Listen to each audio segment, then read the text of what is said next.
ನಮಸ್ಕಾರ ಪ್ರಿಯ ವೀಕ್ಷಕರೇ, ತಮ್ಮೆಲ್ಲರಿಗೂ ಯೇಸು ಕ್ರಿಸ್ತನ ಅತಿ ಪರಿಶುದ್ಧವಾದ ನಾಮದಲ್ಲಿ ಪ್ರೀತಿಪೂರ್ವಕವಾಗಿ ನಿಮ್ಮನ್ನು ಸ್ವಾಗತಿಸ್ತೇನೆ.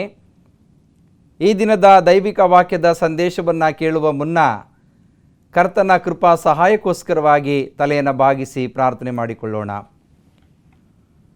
ಸಮಸ್ತಕ್ಕೂ ಮೂಲ ಕಾರಣನಾದಂಥ ಸರ್ವಶಕ್ತನಲ್ಲಿ ತಂದೆಯಾದ ದೇವರೇ, ಈ ಒಂದು ದಿನದಲ್ಲಿ ಈ ಸಮಯದಲ್ಲಿ ದೈವಿಕ ವಾಕ್ಯದ ಸಂದೇಶವನ್ನು ಕೇಳುವುದಕ್ಕೆ ಸಿದ್ಧರಾಗಿರುವಂಥ ನಮ್ಮ ಎಲ್ಲ ವೀಕ್ಷಕರಿಗೋಸ್ಕರವಾಗಿ ಪ್ರಾರ್ಥನೆ ಮಾಡುತ್ತೇವೆ. ಕರ್ತನಾದ ಯೇಸುವೆ, ನೀನು ಪ್ರೀತಿಸುವಂಥ ದೇವರಾಗಿದ್ದಿ. ಈ ಸಮಯದಲ್ಲಿ ಪ್ರತಿಯೊಬ್ಬರೂ ಕೂಡ ಚಿಂತೆ, ದುಃಖ, ಕಣ್ಣೀರಿನಲ್ಲಿರುವುದಾದರೆ ನಿನ್ನ ವಿಶೇಷವಾದ ಬಲದಿಂದ ಅವರನ್ನು ಬಿಡುಗಡೆಗೊಳಿಸು.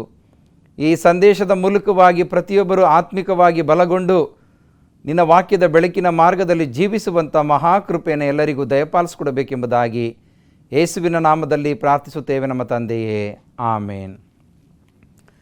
ದೇವರ ಆಶೀರ್ವಾದದಿಂದ ಮತ್ತೊಮ್ಮೆ ಈ ಸಮಯದಲ್ಲಿ ದಿನದಲ್ಲಿ ದೈವಿಕ ವಾಕ್ಯದ ಸಂದೇಶವನ್ನು ಕೇಳುವುದಕ್ಕೆ ತಾವೆಲ್ಲರೂ ಕೂಡ ಕಾತುರದಿಂದ ಕುಳಿತುಕೊಂಡಿರುವಂಥದ್ದನ್ನು ಬಹಳ ಸಂತೋಷ ಪಡುತ್ತೇನೆ. ನಿಜವಾಗಿ ದೇವರು ನಿಮ್ಮನ್ನು, ನಿಮ್ಮ ಕುಟುಂಬವನ್ನು ಆಶೀರ್ವದಿಸಲಿ. ಈ ದಿನದ ದೈವಿಕ ವಾಕ್ಯದ ಸಂದೇಶದ ಮುಖ್ಯ ಭಾಗವನ್ನು ನೋಡುವಾಗ ಕ್ರಿಸ್ತನ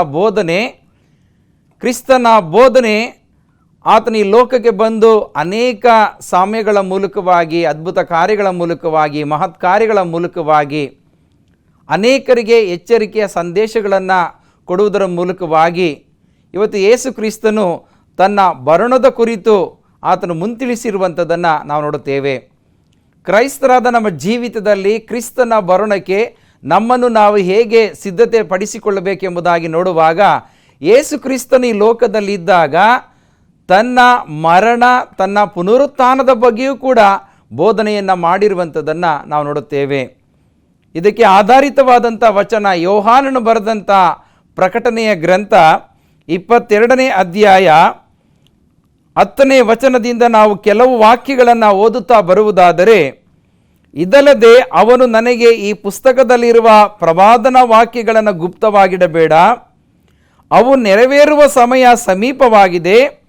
ಅನ್ಯಾಯ ಮಾಡುವವನು ಇನ್ನೂ ಅನ್ಯಾಯ ಮಾಡುವಲಿ, ಮೈಲಿಗೆಯಾದವನು ತನ್ನನ್ನು ಇನ್ನೂ ಮೈಲಿಗೆ ಮಾಡಿಕೊಳ್ಳಲಿ, ನೀತಿವಂತನು ಇನ್ನೂ ನೀತಿಯನ್ನು ಅನುಸರಿಸಲಿ, ಪವಿತ್ರನು ತನ್ನನ್ನು ಇನ್ನೂ ಪವಿತ್ರ ಮಾಡಿಕೊಳ್ಳಲಿ. ಈಗೋ ಬೇಗನೆ ಬರುತ್ತೇನೆ.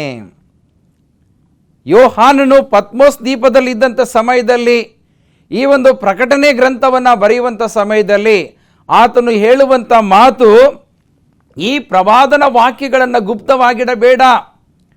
ಯೇಸುವಿನ ಬೋಧನೆ, ಆತನು ಹೇಳಿದಂಥ ಪ್ರತಿಯೊಂದು ಮಾತುಗಳನ್ನು ಗುಪ್ತವಾಗಿಡಬೇಡ, ಅವು ನೆರವೇರುವ ಕಾಲವು ಸಮೀಪವಾಗಿದೆ. ಅನ್ಯಾಯ ಮಾಡುವವನು ಇನ್ನೂ ಅನ್ಯಾಯವನ್ನು ಮಾಡಲಿ, ಅವನಿಗೆ ಇನ್ನೂ ಎಷ್ಟು ಸಮಯವನ್ನು ನಾನು ಕೊಡಲಿಕ್ಕೆ ಆಗುತ್ತೆ. ಈ ರೀತಿಯಾಗಿ ಪ್ರತಿಯೊಬ್ಬರನ್ನು ಕೂಡ ಎಚ್ಚರಿಸುವಂಥದ್ದನ್ನು ನಾವು ನೋಡುತ್ತೇವೆ.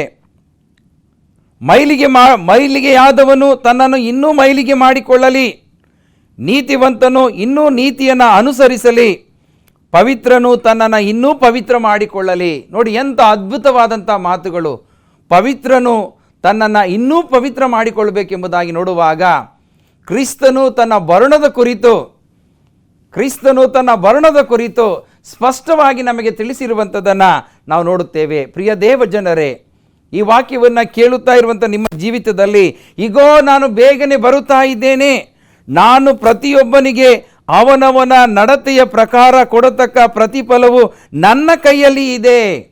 ಯೇಸು ಕ್ರಿಸ್ತನು ಹೇಳುವ ಮಾತು, ಅವನವನ ನಡತೆಗೆ ತಕ್ಕಂಥ ಪ್ರತಿಫಲವನ್ನು ಕೊಡುವುದು ನನ್ನ ಕೈಯಲ್ಲಿದೆ ಎಂಬುದಾಗಿ ಹೇಳುವಾಗ, ಇವತ್ತು ಕ್ರಿಸ್ತನ ಬರುಣದ ಕುರಿತು ಯೇಸು ಕ್ರಿಸ್ತನು ಹೇಳಿರುವ ಮಾತನ್ನು ಗಮನಿಸಬೇಕು. ತೀತನು ಬರೆದಂಥ ಪತ್ರಿಕೆ 2ನೇ ಅಧ್ಯಾಯ 13ನೇ ವಚನದಲ್ಲಿ ನಾವು ಮತ್ತೆ ಗಮನಿಸುವಂಥ ಸಮಯದಲ್ಲಿ, ಯಾಕಂದರೆ ಎಲ್ಲ ಮನುಷ್ಯರಿಗೆ ರಕ್ಷಣೆಯನ್ನು ಉಂಟು ಮಾಡುವ ದೇವರ ಕೃಪೆಯು ಪ್ರತ್ಯಕ್ಷವಾಯಿತು. ತೀತನು ಸ್ಪಷ್ಟವಾಗಿ ಬರೆಯುವಂಥದ್ದು, ಎಲ್ಲ ಮನುಷ್ಯರಿಗೆ ದೇವರ ಕೃಪೆಯು ರಕ್ಷಣೆಯನ್ನು ಕೊಡುವುದಕ್ಕೆ ಪ್ರತ್ಯಕ್ಷವಾಗಿದೆ.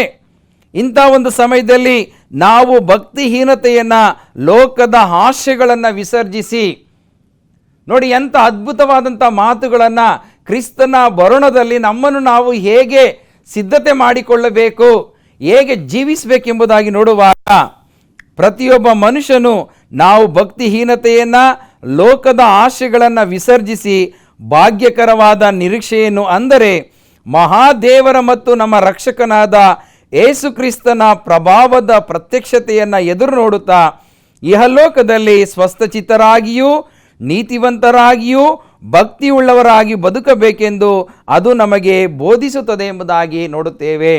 ಪ್ರಿಯ ದೇವಜನರೇ, ಈಗ ಓದಿದಂಥ ಈ ವಾಕ್ಯವನ್ನು ಗಮನಿಸುವಾಗ ತೀತನು ಸ್ಪಷ್ಟವಾಗಿ ಹೇಳುವಂಥದ್ದು, ಕ್ರಿಸ್ತನ ಪ್ರತ್ಯಕ್ಷತೆಯ ಸಮಯದಲ್ಲಿ ನಮ್ಮ ಜೀವಿತವನ್ನು ಹೇಗೆ ನಾವು ಸರಿಪಡಿಸಿಕೊಳ್ಳಬೇಕೆಂಬುದಾಗಿ ಆತನು ತಿಳಿಸುವಂಥ ಸಮಯದಲ್ಲಿ ಒಂದು ಭಾಗ್ಯಕರವಾದಂಥ ನಿರೀಕ್ಷೆಯನ್ನು ನಾವು ಇಡಬೇಕಾಗಿದೆ. ಭಕ್ತಿಹೀನರಾಗಿ ಜೀವಿಸದೆ ಭಕ್ತಿವಂತರಾಗಿ ನಾವು ಜೀವಿಸಬೇಕಾಗಿದೆ. ಲೋಕದ ಆಶೆಗಳನ್ನು ವಿಸರ್ಜಿಸಬೇಕಾಗಿದೆ. ಈ ಲೋಕದ ಕಣ್ಣಿನ ಆಶೆ, ಶರೀರದ ಆಶೆ, ಬದುಕು ಬಾಳಿನ ಡಂಬ, ಈ ವಿಷಯದಲ್ಲಿ ನಾವು ಕಾಲ ಹಗರಣವನ್ನು ಮಾಡದೆ ನಾವು ಹಗಲು ಹೊತ್ತಿಗೆ ತಕ್ಕಂತೆ ಮಾನಸ್ಥರಾಗಿ ನಾವು ಜೀವಿಸಬೇಕೆಂಬುದಾಗಿ ದೇವರ ವಾಕ್ಯ, ಕ್ರಿಸ್ತನ ಬೋಧನೆ ನಮ್ಮನ್ನು ಎಚ್ಚರಿಸುವಂಥದ್ದಾಗಿದೆ. ಯಾಕೆಂದರೆ ಕ್ರಿಸ್ತನ ಪ್ರಭಾವದ ಪ್ರತ್ಯಕ್ಷತೆಯನ್ನು ನಾವು ಎದುರು ನೋಡಬೇಕಾದರೆ ನಾವು ಸ್ವಸ್ಥಚಿತ್ತರಾಗಿಯೂ ನೀತಿವಂತರಾಗಿಯೂ ಜೀವಿಸಬೇಕೆಂಬುದಾಗಿ ನಾವು ನೋಡುತ್ತಾ ಇದ್ದೇವೆ. ಯಾಕೆಂದರೆ ಪ್ರಿಯರೇ, ನಂಬಿಕೆ ಇಲ್ಲದೆ ದೇವರನ್ನು ಯಾರು ಮೆಚ್ಚಿಸುವುದಕ್ಕೆ ಸಾಧ್ಯವಿಲ್ಲ ಎಂಬುದಾಗಿ ನಾವು ನೋಡುತ್ತೇವೆ ಪ್ರಿಯರೇ. ಯಾಕೆಂದರೆ ನಾವು ಪರಿಶುದ್ಧತೆ ಇಲ್ಲದೆ ಯಾರು ಕೂಡ ದೇವರನ್ನು ಕಾಣುವುದಕ್ಕೆ ಸಾಧ್ಯವಿಲ್ಲ. ಹಾಗಾಗಿ ಆ ಪರಿಶುದ್ಧತೆಯ ಜೀವನದಲ್ಲಿ ನಾವು ಜೀವಿಸಬೇಕು ಎಂಬುದಾಗಿ ಕರ್ತನು ತನ್ನ ಪ್ರತ್ಯಕ್ಷತೆಯ ದಿನದ ಬಗ್ಗೆ ನಾವು ಹೇಗಿರಬೇಕು ಎಂಬುದಾಗಿ ಅನೇಕ ಸುವಾರ್ತಿಕರ ಮೂಲಕವಾಗಿ ನಮಗೆ ತಿಳಿಸಿರುವಾಗ ನಾವು ಇನ್ನೂ ಕೂಡ ಅಸಹ್ಯವಾದ ಕಾರ್ಯಗಳಲ್ಲಿ, ಪಾಪಮಯವಾದ ಜೀವಿತದಲ್ಲಿ ಜೀವಿಸುವುದರ ಮೂಲಕವಾಗಿ ನಮ್ಮ ಜೀವಿತವನ್ನು ಹೊಲಸಾದಂಥ ಜೀವಿತದಲ್ಲೇ ನಾವು ನಡೆದುಕೊಂಡು ಹೋಗುತ್ತಾ ಇರುವಂಥದ್ದನ್ನು ಅಥವಾ ಜೀವಿಸುತ್ತಾ ಇರುವಂಥದ್ದನ್ನು ನಾವು ನೋಡುತ್ತೇವೆ. ಪ್ರಿಯ ವೀಕ್ಷಕರೇ, ನಮ್ಮ ಜೀವಿತವನ್ನು ನಾವು ಸರಿಪಡಿಸಿಕೊಳ್ಳಬೇಕಾಗಿದೆ. ನಮ್ಮ ಹೃದಯವನ್ನು ಕರ್ತನಿಗೋಸ್ಕರವಾಗಿ ಮೀಸಲಾಗಿ ನಾವು ಇಡಬೇಕಾಗಿದೆ. ಅದಕ್ಕೋಸ್ಕರವಾಗಿ ಮೊದಲನೇದಾಗಿ ದೇವರ ಒಂದು ವಾಗ್ದಾನ, ಕ್ರಿಸ್ತನು ತನ್ನ ಪ್ರತ್ಯಕ್ಷತೆಯ ಸಮಯದಲ್ಲಿ ನಮಗೆ ಕೊಡಲ್ಪಟ್ಟಂಥ ವಾಗ್ದಾನಗಳನ್ನು ನಾವು ಗಮನಿಸುವಂಥ ಸಮಯದಲ್ಲಿ ಯೋಹಾನನು ಬರೆದಂಥ ಸುವಾರ್ತೆ 14ನೇ ಅಧ್ಯಾಯದಲ್ಲಿ ಆತನು ಹೇಳುವಂಥ ಮಾತನ್ನು ನಾವು ಗಮನಿಸುವಂಥ ಸಮಯದಲ್ಲಿ ಪ್ರಿಯರೇ, ಸಾಮಾನ್ಯವಾಗಿ ಎಲ್ಲರೂ ಕೂಡ ಆ ವಾಕ್ಯವನ್ನು ತಿಳಿದವರಾಗಿರುತ್ತಾರೆ. 14ನೇ ಅಧ್ಯಾಯ ಮೊದಲ 3 ವಚನಗಳನ್ನು ಓದುವಾಗ, ನಿಮ್ಮ ಹೃದಯವು ಕಳವಳಗೊಳ್ಳದೇ ಇರಲಿ, ದೇವರನ್ನು ನಂಬಿರಿ, ನನ್ನನ್ನು ನಂಬಿರಿ. ನನ್ನ ತಂದೆಯ ಮನೆಯಲ್ಲಿ ಬಹಳ ಬಿಡಾರಗಳು ಅವೆ, ಇಲ್ಲದಿದ್ದರೆ ನಿಮಗೆ ಹೇಳುತ್ತಿದ್ದೆನು. ನಿಮಗೆ ಸ್ಥಳವನ್ನು ಸಿದ್ಧ ಮಾಡುವುದಕ್ಕೆ ಹೋಗುತ್ತೇನಲ್ಲ. ನಾನು ಹೋಗಿ ನಿಮಗೆ ಸ್ಥಳವನ್ನು ಸಿದ್ಧ ಮಾಡಿದ ಮೇಲೆ ತಿರುಗಿ ಬಂದು ನಿಮ್ಮನ್ನು ಕರಕೊಂಡು ಹೋಗಿ ನಾನಿರುವ ನನ್ನ ಬಳಿಗೆ ಸೇರಿಸಿಕೊಳ್ಳುವೆನು. ಯಾಕೆಂದರೆ ನಾನಿರುವ ಸ್ಥಳದಲ್ಲಿ ನೀವು ಸಹ ಇರಬೇಕು, ಮತ್ತು ನಾನು ಹೋಗುವ ಸ್ಥಳದ ಮಾರ್ಗವು ನಿಮಗೆ ತಿಳಿದದೆ ಅಂದನು. ಈ ವಾಕ್ಯವನ್ನು ಗಮನಿಸುವಾಗ ಯೇಸು ಕ್ರಿಸ್ತನು ತನ್ನ ಪ್ರತ್ಯಕ್ಷತೆಯ ಸಮಯದಲ್ಲಿ ಆತನು ಕಳವಳದಿಂದ ತುಂಬಿದಂಥ ಆತನ ಭಕ್ತರಿಗೆ ಹೇಳುವಂಥ ಮಾತು, ನಿಮ್ಮ ಹೃದಯವು ಕಳವಳಗೊಳ್ಳದೇ ಇರಲಿ, ನನ್ನನ್ನು ನಂಬಿರಿ, ನನ್ನ ತಂದೆಯನ್ನು ನಂಬಿರಿ. ನನ್ನ ತಂದೆಯ ಸ್ಥಳದಲ್ಲಿ ಬಹಳ ಬಿಡಾರಗಳಿವೆ ಎಂಬುದಾಗಿ ಹೇಳುವಾಗ ಆತನ ವಾಗ್ದಾನ ಯಾವಾಗಲೂ ಸುಳ್ಳಾಗುವುದಕ್ಕೆ ಸಾಧ್ಯವಿಲ್ಲ ಪ್ರಿಯರೇ. ನಾವು ಕ್ರಿಸ್ತನ ಪ್ರತ್ಯಕ್ಷತೆಯ ಆ ದಿನಕ್ಕೋಸ್ಕರವಾಗಿ ನಮ್ಮನ್ನು ನಾವು ಸ್ವಸ್ಥಚಿತ್ತರಾಗಿ, ನಾವು ಭಯಭಕ್ತಿ ಉಳ್ಳವರಾಗಿ ಜೀವಿಸಬೇಕು ಎಂಬುದಾಗಿ ದೇವರ ವಾಕ್ಯವು ಸ್ಪಷ್ಟವಾಗಿ ಆತನ ಭಕ್ತರನ್ನು ಎಚ್ಚರಿಸುವಂಥದ್ದನ್ನು ನಾವು ನೋಡುತ್ತೇವೆ ಪ್ರಿಯರೇ.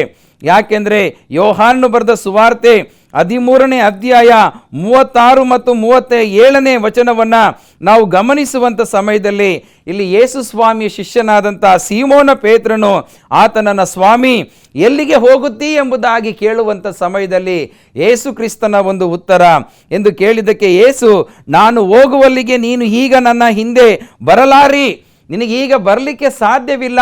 ಯಾಕೆಂದರೆ ನಾನು ಹೋಗಿ ಎಲ್ಲ ಸ್ಥಳವನ್ನು ಸಿದ್ಧ ಮಾಡಿ ಬಂದು ನಿಮ್ಮನ್ನು ಕರೆದುಕೊಂಡು ಹೋಗಬೇಕೆಂಬುದಾಗಿ ಹೇಳಿರುವಾಗ ಇವತ್ತು ಅನೇಕರು ತಪ್ಪಾದಂಥ ಬೋಧನೆಗಳನ್ನು ಮಾಡುವಂಥದ್ದನ್ನು ನಾವು ನೋಡುತ್ತೇವೆ. ಸತ್ತವರು ಪರಲೋಕ ರಾಜ್ಯಕ್ಕೆ ಹೋಗಿದ್ದಾರೆ, ಅವರು ತಂದೆಯ ಬಳಿಯಲ್ಲಿ ಇದ್ದಾರೆ ಎಂಬುದಾಗಿ ಆ ಒಂದು ಮರಣದ ಮನೆಗೆ ಹೋಗಿ ಪ್ರಾರ್ಥನೆ ಮಾಡ್ತಾರೆ. ಸ್ವಾಮಿ ಅವರು ತೀರಿ ಹೋಗಿದ್ದಾರೆ, ಅವರು ನಿನ್ನ ಬಳಿಗೆ ಬಂದಿದ್ದಾರೆ, ಅವರಿಗೆ ಅಲ್ಲಿ ಊಟ ಕೊಡು, ಅವರಿಗೆ ಬಟ್ಟೆ ಕೊಡು, ಅವರಿಗೆ ಒಳ್ಳೆ ನಿದ್ರೆ ಕೊಡು ಎಂಬುದಾಗಿ ಪ್ರಾರ್ಥನೆ ಮಾಡುತ್ತಾರೆ. ಆದರೆ ಪರಲೋಕ ರಾಜ್ಯದಲ್ಲಿ ಹಸಿವೆ ಇಲ್ಲ, ನೀರಡಿಕೆಯಾಗಿಲ್ಲ, ದುಃಖ ಇಲ್ಲ, ಕಣ್ಣೀರಿಲ್ಲ ಎಂಬುದಾಗಿ ಸತ್ಯವೇದವು ಸ್ಪಷ್ಟವಾಗಿ ನಮ್ಮನ್ನು ಎಚ್ಚರಿಸುವಂಥದ್ದಾಗಿದೆ.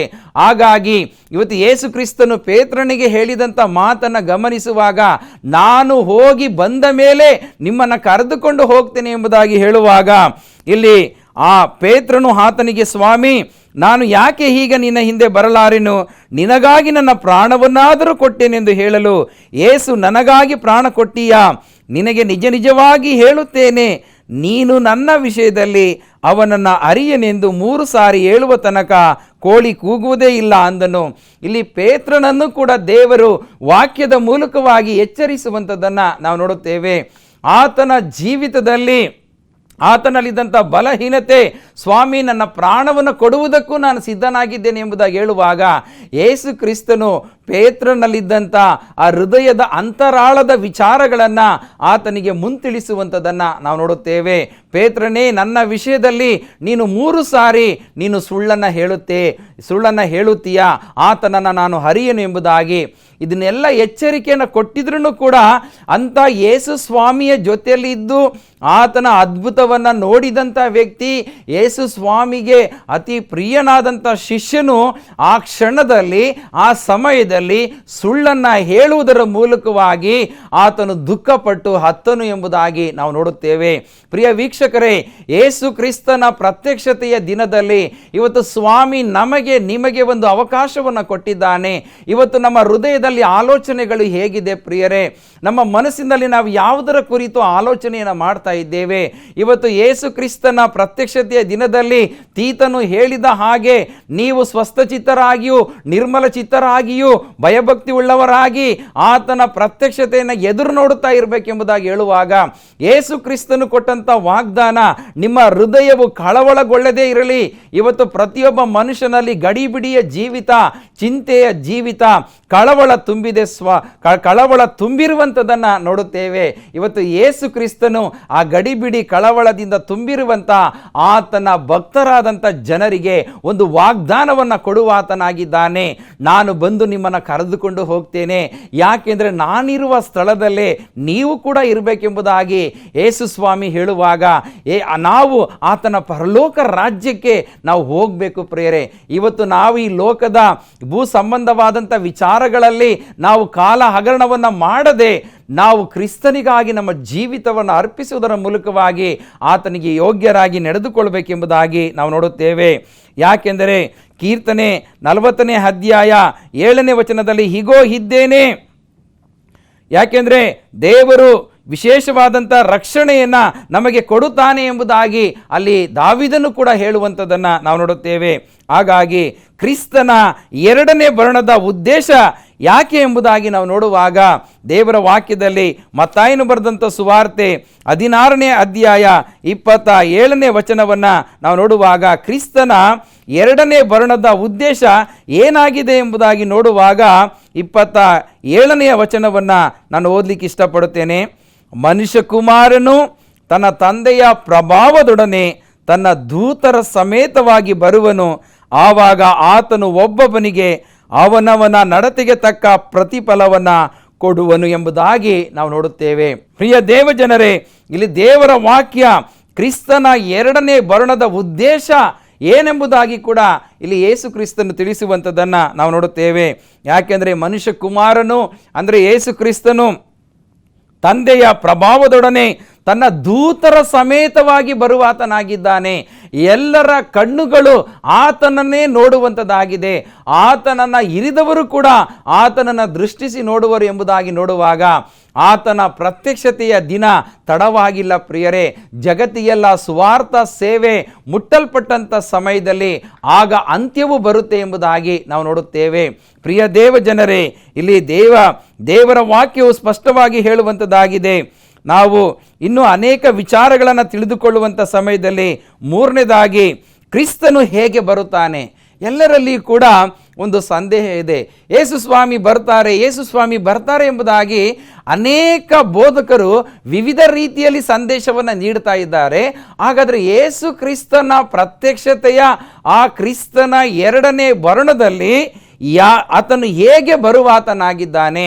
ಉದಾಹರಣೆಗೆ, ಈಗ ಒಬ್ಬ ಮುಖ್ಯವಾದಂಥ ಒಬ್ಬ ಪ್ರಧಾನ ಮಂತ್ರಿ ಅವರು ಒಂದು ವೇಳೆ ನಮ್ಮ ರಾಜ್ಯಕ್ಕೆ ಬರುವುದಾದರೆ ಅವರದೇ ಆದಂಥ ಕೆಲವು ಸಿದ್ಧತೆಗಳನ್ನು ಮಾಡಿ ಮುಂತಿಳಿಸಿ ಅವರಿಗೆ ಎಲ್ಲ ರೀತಿಯ ಸಿದ್ಧತೆಗಳನ್ನು ಮಾಡಿಕೊಳ್ಳುವಂಥದ್ದನ್ನು ನಾವು ನೋಡುತ್ತೇವೆ. ಅದೇ ರೀತಿಯಾಗಿ ಕ್ರೈಸ್ತರಾದ ನಮ್ಮ ಜೀವಿತದಲ್ಲಿ ಕೂಡ ಆಮೋಸ 4ನೇ ಅಧ್ಯಾಯ 12ನೇ ವಚನದಲ್ಲಿ, ಇಸ್ರೇಲ್ ಜನಾಂಗವೇ, ನಿಮ್ಮ ಯೆಹೋವನ ಬರುವಿಕೆಗೆ ನಿಮ್ಮನ್ನು ನೀವು ಸಿದ್ಧತೆ ಮಾಡಿಕೊಳ್ಳಬೇಕೆಂಬುದಾಗಿ ದೇವರ ವಾಕ್ಯ ಹೇಳುತ್ತದೆ. ಆತನ ಎರಡನೆಯ ಬರುಣದಲ್ಲಿ ಯೇಸು ಕ್ರಿಸ್ತನು ಹೇಗೆ ಬರುತ್ತಾನೆ ಅನ್ನುವಂಥ ಒಂದು ಪ್ರಶ್ನೆಗೆ ಯೇಸು ಕ್ರಿಸ್ತನು ಈ ಲೋಕದಲ್ಲಿ ಇರುವಾಗಲೇ ಕೆಲವು ಬೋಧನೆಗಳ ಮೂಲಕವಾಗಿ ಉತ್ತರವನ್ನು ಕೊಟ್ಟಿರುವಂಥದ್ದನ್ನು ನಾವು ನೋಡುತ್ತೇವೆ. ಮತ್ತಾಯನು ಬರೆದಂಥ ಸುವಾರ್ತೆ 24ನೇ ಅಧ್ಯಾಯ 27ನೇ ವಚನವನ್ನು ನಾವು ಗಮನಿಸುವಾಗ, ಕರ್ತನು ಆ ದಿನಗಳನ್ನು ಕಡಿಮೆ ಮಾಡದಿದ್ದರೆ ಒಂದು ನರಪ್ರಾಣಿಯಾದರೂ ಉಳಿದುಕೊಳ್ಳುವುದಿಲ್ಲ ಎಂಬುದಾಗಿ ನೋಡುತ್ತೇವೆ. ಆದರೆ ನಾನು 27ನೇ ವಚನವನ್ನು ಓದುವಂಥವನಾಗಿದ್ದೇನೆ. ಹೇಗೆ ಮಿಂಚು ಮೂಡಣದಲ್ಲಿ ಹುಟ್ಟಿ ಪಡುವಣವರೆಗೂ ಕಾಣಿಸುತ್ತದೋ ಹಾಗೆಯೇ ಮನುಷ್ಯಕುಮಾರನ ಪ್ರತ್ಯಕ್ಷತೆಯು ಇರುವುದು ಎಂಬುದಾಗಿ ನಾವು ನೋಡುತ್ತೇವೆ. ನೋಡಿ, ಮಿಂಚು ಬಂದಾಗ ಯಾವ ಕ್ಷಣದಲ್ಲಿ ಅದು ಮಾಯವಾಗುತ್ತೆ ಎಂಬುದಾಗಿ ನಾವು ನೋಡಲಿಕ್ಕೆ ಸಾಧ್ಯವಿಲ್ಲ. ಅದೇ ಥರ ಕ್ರಿಸ್ತನ ಎರಡನೇ ಬರುಣದಲ್ಲಿ ಆ ವಾಕ್ಯ ಹೇಳಿದ ಹಾಗೆ ಆತನ ಪ್ರತ್ಯಕ್ಷತೆಯು ಈ ರೀತಿಯಾಗಿ ಇರುವಂಥದ್ದಾಗಿದೆ ಎಂಬುದಾಗಿ ಹೇಳುವಾಗ ಇವತ್ತು ನಮ್ಮನ್ನು ನಾವು ಸಿದ್ಧತೆ ಮಾಡಿಕೊಳ್ಳಬೇಕಾಗಿದೆ. ನಾವು ನಿರ್ಮಲ ಚಿತ್ತರಾಗಿ, ಭಕ್ತಿ ಉಳ್ಳವರಾಗಿ, ನಾವು ಸ್ವಸ್ಥ ಚಿತ್ತರಾಗಿದ್ದುಕೊಂಡು ಆ ಕ್ರಿಸ್ತನ ಬರುವಿಕೆಯಲ್ಲಿ ನಮ್ಮನ್ನು ನಾವು ಸಿದ್ಧತೆ ಮಾಡಿಕೊಂಡು ಕಾಯಬೇಕಾಗಿದೆ. ಪ್ರಿಯರೇ, ಇವತ್ತು ನಾವು ನಿದ್ರೆ ಮಾಡ್ತಾ ಇದ್ದೇವೆ, ಭಕ್ತಿಹೀನತೆಯಲ್ಲಿ ಜೀವಿಸ್ತಾ ಇದ್ದೇವೆ, ಇನ್ನೂ ಪಾಪದ ಜೀವಿತದಲ್ಲಿ ಜೀವಿಸ್ತಾ ಇದ್ದೇವೆ. ನಂತರ ನಾವು ನೋಡುತ್ತೇವೆ 1 ಥೆಸಲೋನಿಕ 4ನೇ ಅಧ್ಯಾಯ 13 ಮತ್ತು 18ನೇ ವಚನ ಓದುವಾಗ, ಕರ್ತನು ತಾನೇ ಆಜ್ಞಾ ಘೋಷದೊಡನೆಯೂ ಪ್ರಧಾನ ದೇವದೂತನ ಶಬ್ದದೊಡನೆಯೂ ಆಕಾಶದಿಂದ ಇಳಿದು ಬರುತ್ತಾನೆ ಎಂಬುದಾಗಿ ದೇವರ ವಾಕ್ಯ ಹೇಳುವಂಥದ್ದಾಗಿದೆ. ಪ್ರಧಾನ ದೂತರ ಸಮೇತವಾಗಿ ಯೇಸು ಕ್ರಿಸ್ತನ ಪ್ರತ್ಯಕ್ಷತೆ ಹೇಗೆ ಆಗುತ್ತೆ, ಸತ್ತವರ ಸ್ಥಿತಿಗತಿ ಹೇಗಿರುತ್ತೆ ಎಂಬುದಾಗಿ ಭಕ್ತನಾದಂಥ ಪೌಲನು ಕೂಡ ಥೆಸಲೋನಿಕ ಸಭೆಗೆ ತಿಳಿಸಿದ ಹಾಗೆ ಇವತ್ತು ನಾವು ಕೂಡ ಆ ಒಂದು ಕ್ರಿಸ್ತನು ಹೇಗೆ ಬರುತ್ತಾನೆ ಎಂಬುದಾಗಿ ತಿಳಿದುಕೊಳ್ಳಬೇಕೆಂಬುದಾಗಿ ನಾವು ನೋಡುತ್ತೇವೆ. ಯಾಕೆಂದರೆ ಮತ್ತಾಯನು ಬರೆದ ಸುವಾರ್ತೆ 24ನೇ ಅಧ್ಯಾಯ 4 ಮತ್ತು 5ನೇ ವಚನ ನೋಡುವಂಥ ಸಮಯದಲ್ಲಿ, ಯಾಕೆಂದರೆ ಅನೇಕರು ಬಂದು ನನ್ನ ಹೆಸರನ್ನು ಎತ್ತಿಕೊಂಡು ನಾನು ಕ್ರಿಸ್ತನೆಂದು ಹೇಳಿ ಎಷ್ಟೋ ಜನರನ್ನು ಮೋಸಗೊಳಿಸುವರು ಎಂಬುದಾಗಿ ನೋಡುತ್ತೇವೆ. ಅನೇಕ ಸುಳ್ಳು ಬೋಧನೆಗಳು, ಸುಳ್ಳು ಪ್ರವಾದಿಗಳು, ಅನೇಕರು ಸೂಚಕ ಕಾರ್ಯಗಳನ್ನು ನಾವು ಮಾಡ್ತಾ ಇದ್ದೇವೆ. ನಾನೇ ಯೇಸು ಸ್ವಾಮಿ ಎಂಬುದಾಗಿ ವೇಷವನ್ನು ಧರಿಸಿಕೊಂಡು ಇವತ್ತಿನ ದಿನದಲ್ಲಿ ಜನರನ್ನು ಮೋಸ ಮಾಡುವಂಥದ್ದು ಕೂಡ ಕ್ರಿಸ್ತನ ಪ್ರತ್ಯಕ್ಷತೆಯ ಆ ದಿನಕ್ಕೆ ಸೂಚನೆಗಳು ಎಂಬುದಾಗಿ ನಾವು ನೋಡುತ್ತೇವೆ. ಇವತ್ತು ಎಲ್ಲಿ ನೋಡಿದರೂ ಕೂಡ ಸುಳ್ಳು ಬೋಧಕರು ಪ್ರಪಂಚದಲ್ಲಿ ಹರಡಿಕೊಂಡು ಸುಳ್ಳಾದಂಥ ಬೋಧನೆ ಮೂಲಕವಾಗಿ ದೇವರ ಮಕ್ಕಳನ್ನು ಅವರು ದಿಕ್ಕು ತಪ್ಪಿಸುತ್ತಾ ಇರುವಂಥದ್ದನ್ನು ನಾವು ನೋಡುತ್ತೇವೆ. ಇಂಥ ವಿಷಯದಲ್ಲಿ ಎಚ್ಚರಿಕೆಯಾಗಿರಬೇಕು ಪ್ರಿಯರೇ. ಹೇಗೆ ಅಕಾಯದ ಜನರು ಅಪೊಸ್ತಲರ ಕಾಲದಲ್ಲಿ ಆ ದೇವರ ವಾಕ್ಯವು ಅವರು ಹೇಳುವುದು ಸತ್ಯವಾಗಿದೆ ಎಂಬುದಾಗಿ ಪರಿಶೋಧಿಸುತ್ತಾ ಇದ್ದಾರೋ, ಅದೇ ಥರ ನಾವು ಸತ್ಯವೇದವನ್ನು ಸರಿಯಾಗಿ ಅವರು ಬೋಧನೆ ಮಾಡ್ತಾ ಇದ್ದಾರೆ ಎಂಬುದಾಗಿ ನಾವು ಅದನ್ನು ಪರಿಶೋಧಿಸಿ ತಿಳಿದುಕೊಳ್ಳುವವರಾಗಿರಬೇಕು ಪ್ರಿಯರೇ. ಹಾಗಾಗಿ ನಾವು ಯಾವುದೇ ಒಂದು ವಿಚಾರಗಳಲ್ಲಿ ನಾವು ಎಚ್ಚರಿಕೆ ಆಗಿರಬೇಕು. ಯಾಕೆಂದರೆ ಅದೇ 24ನೇ ಅಧ್ಯಾಯ ಮತ್ತಾಯನು ಬರೆದ ಸುವಾರ್ತೆ 24ನೇ ಅಧ್ಯಾಯ 23ನೇ ವಚನದಲ್ಲಿ ನೋಡುತ್ತೇವೆ, ಅಗೋ ಯಾರಾದರೂ ನಿಮಗೆ ಇಗೋ ಕ್ರಿಸ್ತನು ಇಲ್ಲಿದ್ದಾನೆ, ಅಗೋ ಅಲ್ಲಿದ್ದಾನೆ ಎಂದು ಹೇಳಿದರೆ ನಂಬಬೇಡಿರಿ. ಸುಳ್ಳು ಕ್ರಿಸ್ತರು, ಸುಳ್ಳು ಪ್ರವಾದಿಗಳು ಎದ್ದು ಸಾಧ್ಯವಾದರೆ ದೇವರಾದುಕೊಂಡವರನ್ನು ಸಹ ಮೋಸಗೊಳಿಸುವುದಕ್ಕೋಸ್ಕರವಾಗಿ ದೊಡ್ಡ ದೊಡ್ಡ ಸೂಚಕ ಕಾರ್ಯಗಳನ್ನು, ಅದ್ಭುತ ಕಾರ್ಯಗಳನ್ನು ಮಾಡಿ ತೋರಿಸುವಂಥವರಾಗಿದ್ದಾರೆ ಎಂಬುದಾಗಿ ದೇವರ ವಾಕ್ಯ ಹೇಳುತ್ತೆ. ಈ ವಿಷಯದಲ್ಲಿ ಎಚ್ಚರಿಕೆಯಾಗಿರಬೇಕು ಪ್ರಿಯರೇ. ನಂತರ ಯೇಸು ಯಾವಾಗ ಬರುತ್ತಾನೆ ಎಂಬುದಾಗಿ ನೋಡುವಂಥ ಸಮಯದಲ್ಲಿ ಮತ್ತಾಯನು ಬರೆದಂಥ ಸುವಾರ್ತೆಯಲ್ಲಿ ಅನೇಕ ಅಂಶಗಳು ಅಲ್ಲಿ ಬರೆಯಲ್ಪಟ್ಟಿರುವಂಥದ್ದನ್ನು ನಾವು ನೋಡುತ್ತೇವೆ. ಅಲ್ಲಿ ಭೂಕಂಪಗಳಾಗುವಂಥದ್ದು, ರಾಜ್ಯ ಜಗಳವಾಡುವಂಥದ್ದು, ಹೀಗೆ ಅನೇಕ ವಿಚಾರಗಳು ಅಲ್ಲಿ ಬರೆಯಲ್ಪಟ್ಟಿರುವಂಥದ್ದನ್ನು ನಾವು ನೋಡುತ್ತೇವೆ. ಆ ದಿನಗಳ ಸಂಕಟವು ತೀರಿದ ಕೂಡಲೇ ಸೂರ್ಯನು ಕತ್ತಲಾಗುವನು, ಚಂದ್ರನು ಬೆಳಕು ಕೊಡದೇ ಇರುವನು, ನಕ್ಷತ್ರಗಳು ಆಕಾಶದಿಂದ ಉದುರುವವು, ಆಕಾಶದ ಶಕ್ತಿಗಳು ಕದಲುವವು. ಆಗ ಮನುಷ್ಯ ಕುಮಾರನು ಸೂಚಿಸುವ ಗುರುತು ಆಕಾಶದಲ್ಲಿ ಕಾಣಬರುವುದು. ಆಗ ಭೂಲೋಕದಲ್ಲಿರುವ ಎಲ್ಲ ಕುಲದವರು ಎದೆ ಬಡಕೊಳ್ಳುವರು ಮತ್ತು ಮನುಷ್ಯ ಕುಮಾರನು ಬಲದಿಂದಲೂ ಬಹು ಮಹಿಮೆಯಿಂದಲೂ ಆಕಾಶದ ಮೇಘಗಳ ಮೇಲೆ ಬರುವುದನ್ನು ಕಾಣುವಿರಿ ಎಂಬುದಾಗಿ ದೇವರು ಇಂಥ ಒಂದು ವಿಚಾರಗಳನ್ನು ನಮಗೆ ತಿಳಿಸಿರುವಂಥ ಸಮಯದಲ್ಲಿ ಯಾವಾಗ ಬರುತ್ತಾನೆ, ಹೇಗೆ ಬರುತ್ತಾನೆ, ಕಳ್ಳನು ಬರುವ ಸಮಯ ಗೊತ್ತಿಲ್ಲದಿಂದ ನೀವು ಎಚ್ಚರಿಕೆಯಾಗಿರಿ ಎಂಬುದಾಗಿ ದೇವರ ವಾಕ್ಯ ಹೇಳುತ್ತೆ. ಅಂಥ ವಿಷಯದಲ್ಲಿ ನಾವು ಎಚ್ಚರವಾಗಿರಬೇಕೆಂಬುದಾಗಿ ನಾವು ನೋಡುತ್ತೇವೆ. ಅದೇ ಮತ್ತಾಯನು ಬರೆದ ಸುವಾರ್ತೆ 24ನೇ ಅಧ್ಯಾಯ 42ರಿಂದ 44ನೇ ವಚನವನ್ನು ನಾವು ಗಮನಿಸುವಂಥ ಸಮಯದಲ್ಲಿ, ಹೀಗಿರಲಾಗಿ ನಿಮ್ಮ ಕರ್ತನು ಬರುವ ದಿನವೂ ನಿಮಗೆ ಗೊತ್ತಿಲ್ಲವಾದುದರಿಂದ ಎಚ್ಚರಿಕೆಯಾಗಿರಿ. ಕರ್ತನ ಪ್ರತ್ಯಕ್ಷತೆಯ ದಿನ ನಿಮಗೆ ಗೊತ್ತಿಲ್ಲದೇ ಇರುವುದರಿಂದ ನೀವು ಎಚ್ಚರಿಕೆಯಾಗಿರಬೇಕೆಂಬುದಾಗಿ ದೇವರ ವಾಕ್ಯ ಹೇಳುತ್ತೆ. ಯಾಕಂದರೆ ಕಳ್ಳನು ಬರುವ ಜಾವ ಮನೆಯ ಯಜಮಾನನಿಗೆ ತಿಳಿದಿದ್ದರೆ ಅವನು ಎಚ್ಚರವಾಗಿದ್ದು ತನ್ನ ಮನೆಗೆ ಕನ್ನ ಹಾಕಗೊಡಿಸುತ್ತಿರಲ್ಲವೆಂದು ತಿಳಿದುಕೊಳ್ಳಿರಿ. ಆದ ಕಾರಣ ನೀವು ಸಹ ಸಿದ್ಧವಾಗಿರಿ. ನೀವು ನೆನೆಸದ ಗಳಿಗೆಯಲ್ಲಿ ಮನುಷ್ಯ ಕುಮಾರನು ಬರುತ್ತಾನೆ ಎಂಬುದಾಗಿ ದೇವರ ವಾಕ್ಯ ಹೇಳುತ್ತೆ. ಹಾಗೆ ಯೇಸು ಕ್ರಿಸ್ತನು ಈ ಲೋಕದಲ್ಲಿದ್ದಾಗ ತನ್ನ ಆ ಒಂದು ಬರುಣದ ಕುರಿತು ನಮಗೆ ತಿಳಿಸಿದ್ದಾನೆ. ನಾವು ಹೇಗೆ ಸಿದ್ಧತೆ ಮಾಡಿಕೊಳ್ಳಬೇಕು, ಹೇಗೆ ನಾವು ಜೀವಿಸಬೇಕು, ಆತನ ಪ್ರತ್ಯಕ್ಷತೆಯ ದಿನಗಳು ಹೇಗೆ ಇದೆ ಎಂಬುದಾಗಿ ನಮಗೆ ದೇವರ ವಾಕ್ಯದ ಮೂಲಕವಾಗಿ, ಕ್ರಿಸ್ತನ ಬೋಧನೆಗಳ ಮೂಲಕವಾಗಿ, ಕ್ರಿಸ್ತನೇ ಸ್ವತಃ ನಮಗೆ ತಿಳಿಸಿಕೊಟ್ಟಿರುವಾಗ ಇವತ್ತು ನಾವು ಆತನ ಶಬ್ದಕ್ಕೆ ಕಿವಿಗೊಡಬೇಕಾಗಿದೆ. ಆತನ ಮಾತಿಗೆ ವಿಧೇಯರಾಗಿ ನಾವು ಜೀವಿಸಬೇಕಾಗಿದೆ. ಕೊನೆಯದಾಗಿ ಲೂಕನು ಬರೆದಂಥ ಸುವಾರ್ತೆ 21ನೇ ಅಧ್ಯಾಯದಲ್ಲಿ ಕೆಲವು ವಾಕ್ಯಗಳನ್ನು ಓದಿ ನಮ್ಮ ಸಂದೇಶವನ್ನು ನಾನು ಮುಗಿಸುವಂಥವನಾಗಿದ್ದೇನೆ. ಲೂಕನು ಬರೆದ ಸುವಾರ್ತೆ 21ನೇ ಅಧ್ಯಾಯ 34 ಮತ್ತು 35ನೇ ವಚನವನ್ನು ನೋಡುವಾಗ, ನಿಮ್ಮ ವಿಷಯದಲ್ಲಿ ಜಾಗರೂಕರಾಗಿರಿ. ಅತಿ ಭೋಜನದ ಮದಡಿನಿಂದಲೂ ಅಮಲಿನಿಂದಲೂ ಪ್ರಪಂಚದ ಚಿಂತೆಗಳಿಂದಲೂ ನಿಮ್ಮ ಹೃದಯಗಳ ಭಾರವಾಗಿರಲಾಗಿ ಆ ದಿನವು ನಿಮ್ಮ ಮೇಲೆ ಉರುಳಿನಂತೆ ಪಕ್ಕನೆ ಬಂದಿತು ಎಂಬುದಾಗಿ ನೋಡುತ್ತೇವೆ. ಪ್ರಿಯ ದೇವಜನರೇ, ನಾವು ಯಾವ ರೀತಿಯಲ್ಲಿ ನಾವು ಜೀವಿಸಬೇಕು? ಅಮಲಿನವರಂತೆ ನಾವು ಜೀವಿಸಬಾರ್ದು ಪ್ರಿಯರೇ. ಮದ್ಯಪಾನ ಮಾಡಿದವರು ಜೀವಿಸುತ್ತಾರಲ್ಲ, ಹಾಗೆ ಜೀವಿಸದೆ ಕ್ರಿಸ್ತನ ಪ್ರತ್ಯಕ್ಷತೆಯ ದಿನದಲ್ಲಿ ನಮ್ಮನ್ನು ನಾವು ಸಿದ್ಧತೆ ಮಾಡಿಕೊಂಡು ಕ್ರಿಸ್ತನ 2ನೇ ಬರಣಕ್ಕೆ ನಾವು ಸಿದ್ಧರಾಗೋಣ. ದೇವರ ವಾಕ್ಯದ ಮೂಲಕವಾಗಿ ನಿಮ್ಮನ್ನು, ನಿಮ್ಮ ಕುಟುಂಬವನ್ನು ವಿಶೇಷವಾಗಿ ಆಶೀರ್ವದಿಸಿ ನಾವೆಲ್ಲರೂ ಕೂಡ ಆತನ ಬರಣವನ್ನು, ಪ್ರತ್ಯಕ್ಷತೆಯನ್ನು ಎದುರು ನೋಡಿ ಆ ಪರಲೋಕ ರಾಜ್ಯಕ್ಕೆ ಹೋಗೋಣ. ನಮ್ಮ ಹೃದಯವನ್ನು ನಾವು ಕಳವಳಗೊಳಿಸದೆ ಆತನ ಜೀವಿತದಲ್ಲಿ ನಾವು ಜೀವಿಸೋಣ. ದೇವರು ತಾನೇ ವಾಕ್ಯವನ್ನು ಆಶೀರ್ವದಿಸಲಿ. ಆಮೇನ್. ಪ್ರಾರ್ಥನೆ ಮಾಡೋಣ. ಕೃಪಾ ಸಂಪೂರ್ಣನಾದ ದೇವರೇ, ಇಲ್ಲಿಯ ತನಕ ನಿನ್ನ ವಾಕ್ಯವನ್ನು ಕೇಳಿದಂಥ ಪ್ರತಿಯೊಬ್ಬರ ಜೀವಿತದಲ್ಲಿ ಅದ್ಭುತ ಮಾಡುವ ದೇವರೇ, ಅದ್ಭುತ ಸ್ವರೂಪನಾಗಿದ್ದುಕೊಂಡು ನಿನ್ನ ವಿಶೇಷವಾದ ಬಲದಿಂದ ಅವರನ್ನು ಕಾಪಾಡು. ಒಂದು ವೇಳೆ ಯಾರಾದರೂ ಕಣ್ಣೀರಿನಿಂದ ದುಃಖಿಸುತ್ತಾ ಇರುವುದಾದರೆ ಅವರ ದುಃಖವನ್ನು ಶಮನಗೊಳಿಸು, ಅವರ ಕಣ್ಣೀರನ್ನೆಲ್ಲ ಒರೆಸು ಸ್ವಾಮಿ. ನಿನ್ನ ಪ್ರತ್ಯಕ್ಷತೆಗೆ ಅವರು ಸಿದ್ಧರಾಗಿ ನಿನ್ನ ಪರಲೋಕ ರಾಜ್ಯಕ್ಕೆ ಬರುವಂಥ ಮಹಾಕೃಪೆಯನ್ನು ದಯಪಾಲಿಸಿಕೊಡಬೇಕೆಂದು ಈ ಪ್ರಾರ್ಥನೆಯನ್ನು ಯೇಸುವಿನ ನಾಮದಲ್ಲಿ ಪ್ರಾರ್ಥಿಸಿ ಬೇಡಿ ಹೊಂದಿದ್ದೇವೆ ನಮ್ಮ ಜೀವವುಳ್ಳ ತಂದೆಯೇ. ಆಮೇನ್. ಪ್ರಿಯ ದೇವಜನರೇ, ಈ ಒಂದು ಕಾರ್ಯಕ್ರಮದ ಮೂಲಕವಾಗಿ ಪ್ರಾರ್ಥನಾ ಬೇಡಿಕೆ ಇರುವ ಪಕ್ಷದಲ್ಲಿ ನಾವು ನಿಮಗೋಸ್ಕರವಾಗಿ ಪ್ರಾರ್ಥನೆ ಮಾಡುತ್ತೇವೆ. ದೇವರು ನಿಮ್ಮನ್ನು, ನಿಮ್ಮ ಕುಟುಂಬವನ್ನು ವಿಶೇಷವಾಗಿ ತನ್ನ ಆತ್ಮನ ಬಲದಿಂದ ಕಾಪಾಡಿ ಸಂರಕ್ಷಿಸಲ್ಪಡಲಿ. ಆಮೇನ್.